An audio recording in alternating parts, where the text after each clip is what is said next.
A mother called me last week to say she was worried because her 14-year-old daughter had said, "No, I don't want to go Christmas shopping at the mall." Clearly something was terribly wrong. 14-year-old girl doesn't want to go shopping. She knew something was up, so she asked her daughter some questions. Was something happening at school? Was she worried studying for her finals?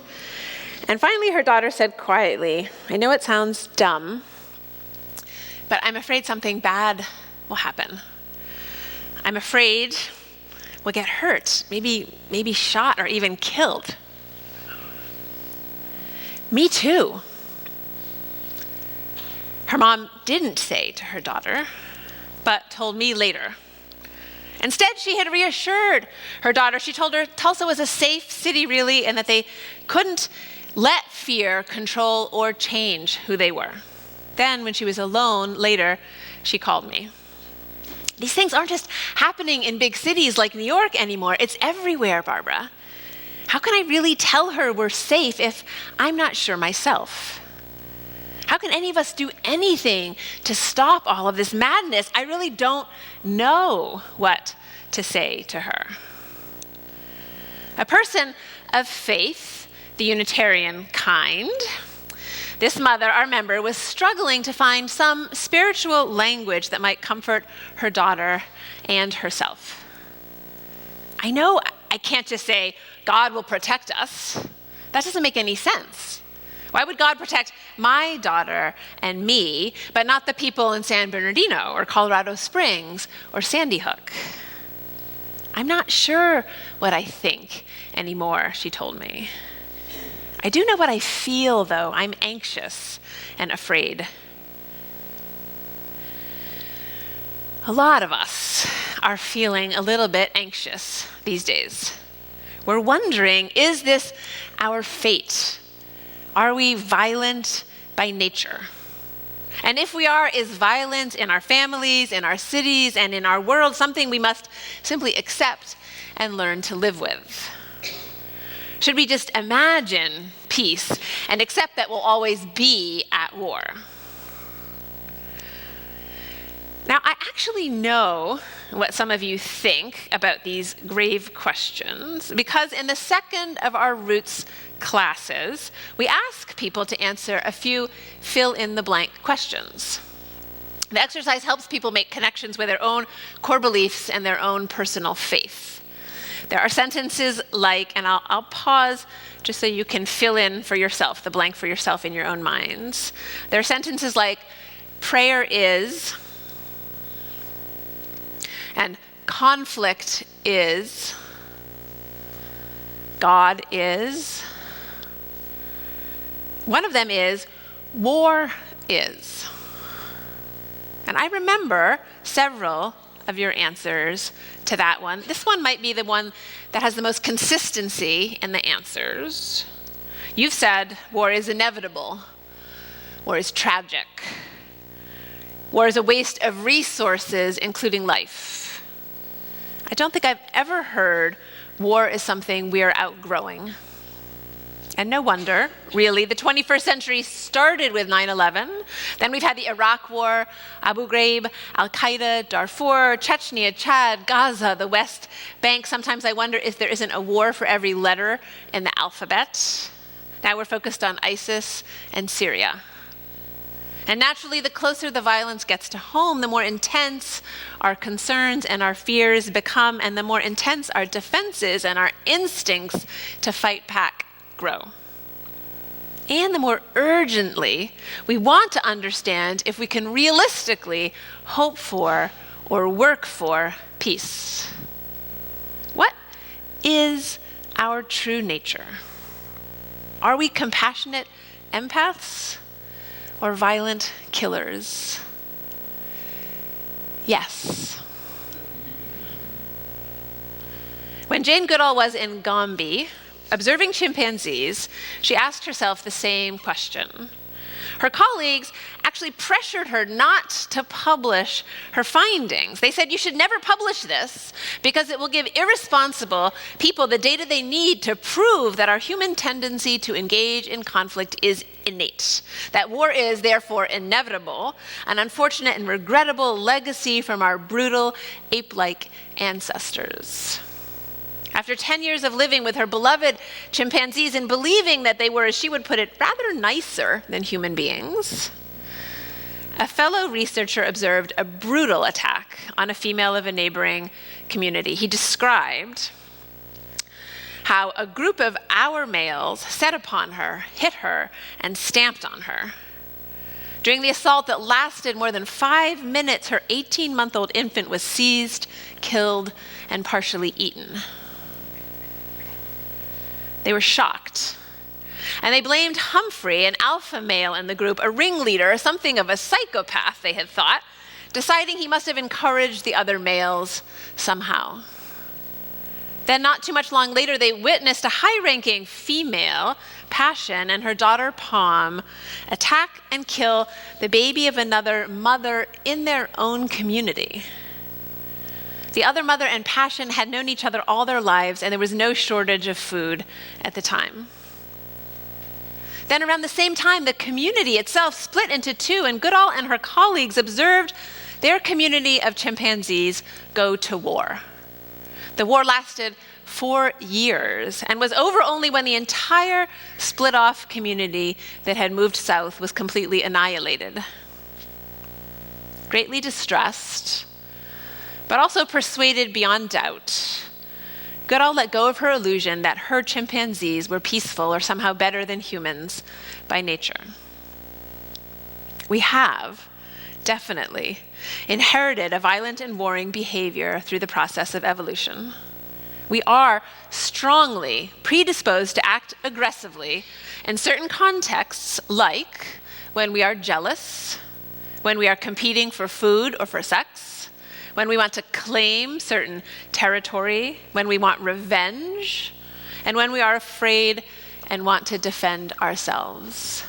Our urge to fight, to dominate, to defend, and to reproduce has helped us and does still help us survive. Violence is innate and intimate to all of us. We also know that violence is not just innate, but also learned. Years ago, the psychiatrist Robert Bindora conducted an experiment to test how readily small children learned aggressive patterns. He used a dummy human figure, set it in front of a group of kids between 2 and 3 years old, and then he started to beat and pummel and punch and stamp on it, kick it. When he gave the children access to the dummy, they did the very same things, eagerly attacking the figure. We know nonviolent offenders leave prison having learned how to be violent. Since we're all innately violent, it seems like there's not much reason to believe peace is possible. The Bible doesn't help much either. It too is painfully clear how deeply violence and murder are rooted in the human experience. It starts off with creation. All that was good, we read. Then Adam and Eve, still good enough. Then their sons, Cain and Abel, are born. With a world population of exactly 4, we know what happens. As young adults, Cain murders Abel, which works out to a homicide rate of 25%. Not good. And homicide rates are telling, it turns out. The number of deaths per 100,000 people per year is a standard measure of homicide rates, and the way Steven Pinker of Harvard University has measured the increases and decreases in violence throughout history. The homicide rate in Western Europe today is 1 out of 100,000 a year. Just out of Eden, we had a homicide rate of 25,000 out of 100,000 a year, which is exactly Pinker's point. He studied the homicide rates, the number of deaths per 100,000 people per year, over time, a huge expanse of time, using all kinds of modern methods, excavating bones. And he did this globally, and he left out the biblical statistics. And he discovered that we are less likely to die a violent death today than ever before in human history.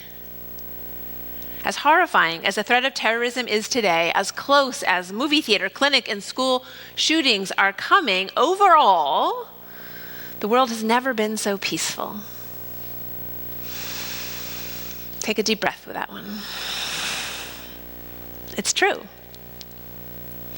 The world is a more peaceful place to live in than ever before, which means there's not only something in our natures that wants to and knows how to prevent violence and war, there are social and political realities that are making peace more possible in the world today than ever before. There are social and political realities that we have created. And you can read Pinker's book, The Better Angels of Our Nature, it's called, if you're curious about the research and the history of violence and the causes of peace. It's a pretty thick book, so I'm not going to bore you with too much of it this morning, because the fact is, you know the fundamentals of peacemaking through your very own lives. I came of age during a particularly violent time in this country, the late 20th century. Many of you were there with me. And I remember reading a story about a mugging in New York City. And the story went something like this. A young woman, 21 or so, was walking through a park when someone behind her said, "Ma'am." When she turned around, thinking she had dropped something, she saw that the man's right hand was tucked inside the pocket of his leather jacket. He didn't say anything to her, so she turned around and hurried away from him when he said, "Ma'am, I have a gun. Do what I say."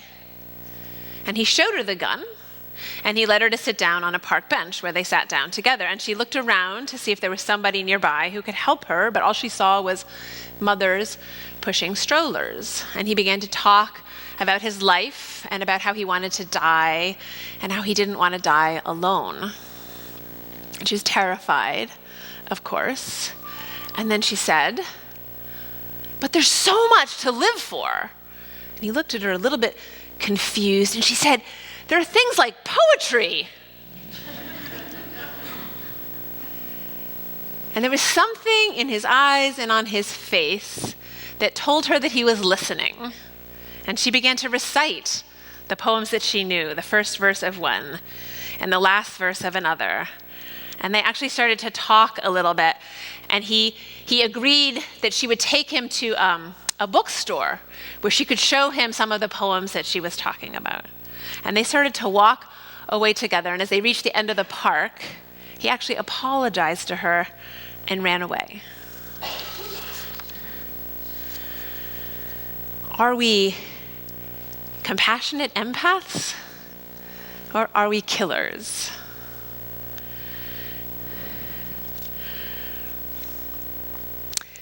Goodall writes about a female chimpanzee who became really skilled at restoring peaceful relations. Whenever two adult males were sitting tensely after a conflict, avoiding each other's gazes, she would begin a grooming session with one of the rivals. And as she groomed him, she would gradually move herself closer to the other rival, to the competition. Can you imagine them, these two chimpanzees and this woman in between them? Chimpanzee woman in between them. Then she would switch and she would groom the chimpanzee and bring him closer and closer until the only thing separating the two males on the verge of violence was her. And then when calmed by grooming, when neither one of them needed to be the first to lose status by breaking this deadlock they were engaged in, she would move out of the way and the two males began to eat and actually groom each other. Just because the causes of violence are rooted deeply in our nature, so are the causes of care and kindness and of empathy and understanding. So I want to mention one more scholar to you today. James Gilligan spent his career studying the causes and conditions of violence, and he left teaching at Harvard to spend his days talking with our most violent offenders in our state penitentiaries. His experience with violent offenders led him to make a connection between indignity and becoming indignant. He said that we become angry or indignant and potentially violent when we suffer an indignity, when we are treated like we are less than. This is because the desire to be recognized is universal.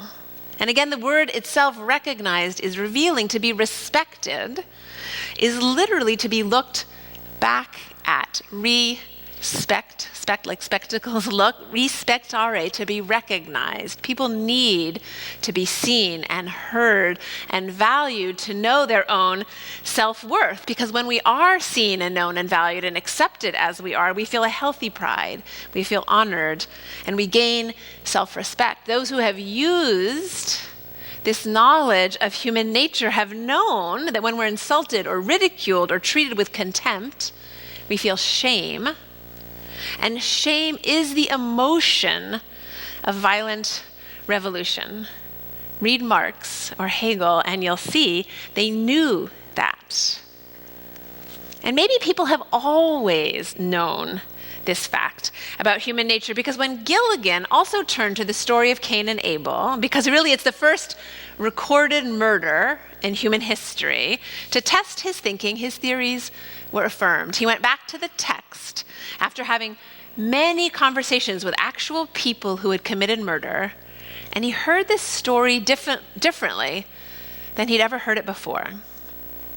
I was at last able to hear what the story was actually saying. The Bible makes it very clear why Cain killed Abel. It actually says, the Lord had respect unto Abel and his offering, but unto Cain he had not respect. In other words, God dissed Cain. Or Cain was dissed because of Abel, and he acted out his anger over this insult exactly the same way the murderers he was working with in the penitentiaries did. So what is our true nature? When Pinker asked, have you ever fantasized about killing someone you don't like? To a demographic that is known to have low rates of violence, his own college students, 70 to 90% of the men and 50 to 80% of the women said yes, they'd had at least one homicidal fantasy in the last year. And all of a sudden, one student shouted out, yeah, and the other ones are lying. So truth be told, I too have felt violent urges. I have to assume you have too. For me, it's probably been most often in relationship with those I love the very most, my husband and my children, and also when I have been threatened or assaulted, which has happened, and when I did react violently. There's also that old joke, right? I never wanted to divorce him, but I did want to kill him a few times. It's important to admit the feelings. There's great taboo around our violent feelings. It's important to admit them to ourselves, because when we understand the root causes of our own violent urges, we also will come to understand the root causes of our own capacity to be peaceful. Aliyah Shimi was our guest a few weeks ago when the Imam was here, and she knows a lot about the power of disrespect to incite violence and also about the power of respect to create peace. She's the outreach director of the Islamic Society of Tulsa, and she gave me permission to share a couple of her stories with you today as I end my sermon. I'm so grateful to her, because as the fear of violence among us increases and the angry rhetoric rises in dangerous ways, I think it's very important for us to remember the power of respect and the potential we all have to do violence. Several years ago, Aliyah was driving on an icy Tulsa highway with her children, aged 16, 13, 11, and 8. All of a sudden, she felt another car hit hers. And because of how slippery the roads were, the two vehicles got caught. She thought maybe the other driver had been trying to warn her about something, so she rolled down her window as the other driver did the same. And then he started shouting at her and at her children who were in the car with her by default. You F-word terrorists, F-word Muhammad.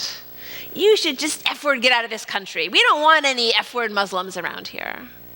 Screaming at the top of her lungs. She shouted back, are you crazy? My children are in the car. And of course, her children started crying. and she wisely called 911 and started searching underneath her seat for her tire iron. Tough as a native Oklahoman, terrified and trembling, she turned left and then right, dragging his car beside her truck until finally she was able to free herself from him and make her way to a parking lot where her daughter had seen a police car. With the kids still screaming and Aaliyah herself clearly shaken, the police officer in full uniform told her that he didn't work that side of town. It wasn't until he realized that she was on the phone with 911 that he listened to her story and wrote up a report. You need to know, I heard Aaliyah tell this story recently in a room filled with Tulsa police officers and concerned citizens. And that it's because Aaliyah dares to tell this story and to be honest about her instinct to protect her children and herself from verbal and physical attack, she's become a very important part of police trainings here in Tulsa today. She's building real relationships with people who might fear her. And through those relationships, respect is being established and violence, real violence, is being avoided. Here's another story to prove this point. Very recently, much more recently than the driving, which was a few years ago, a member of the Muslim community went down to attend Eid prayers at the Cox Convention Center.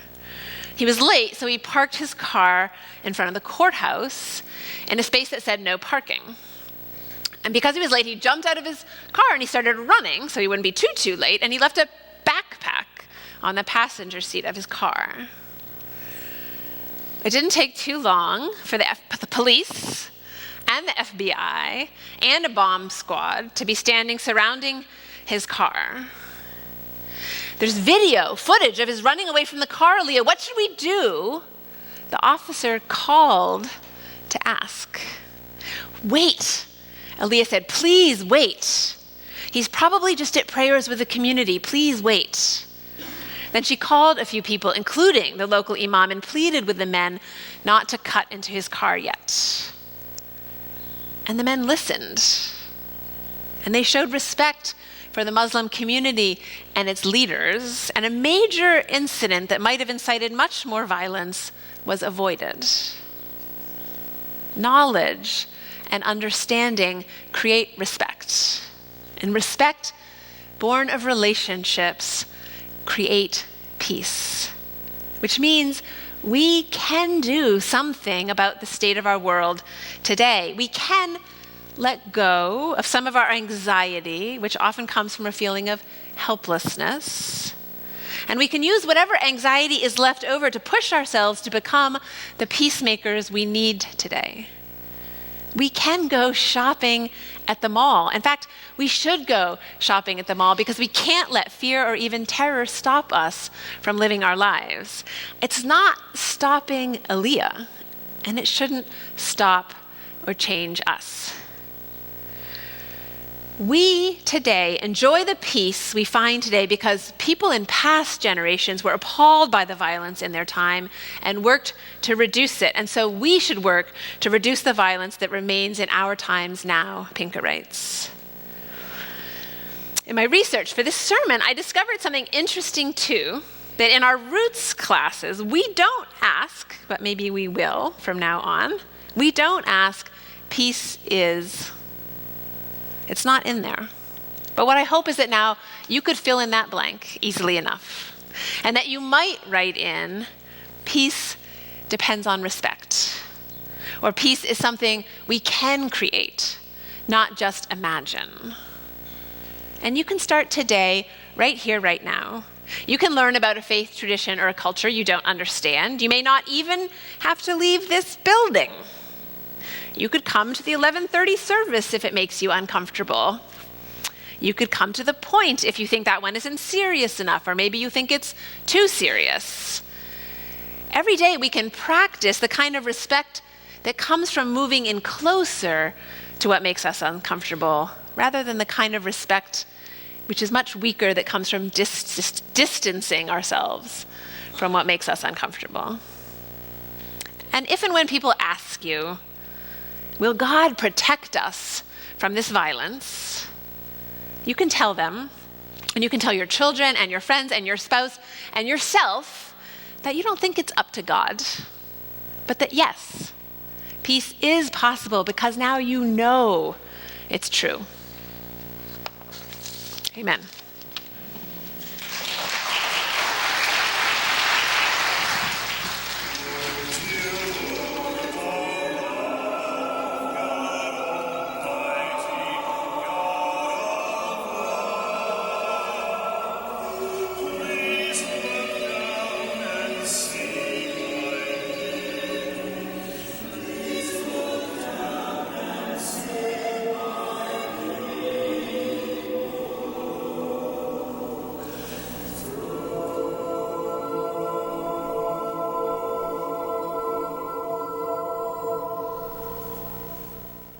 We are your church, and we are proud to be your church, or at least a church that's having a positive impact on your life. I am personally blessed to be your minister, or at least a minister who you're allowing to speak into your life. I hope you'll support our ministry and share your love beyond belief by texting LOVE-BB to 41444 or go to our website. But you can just text LOVE-BB to 41444 and make your gift. It's wonderful.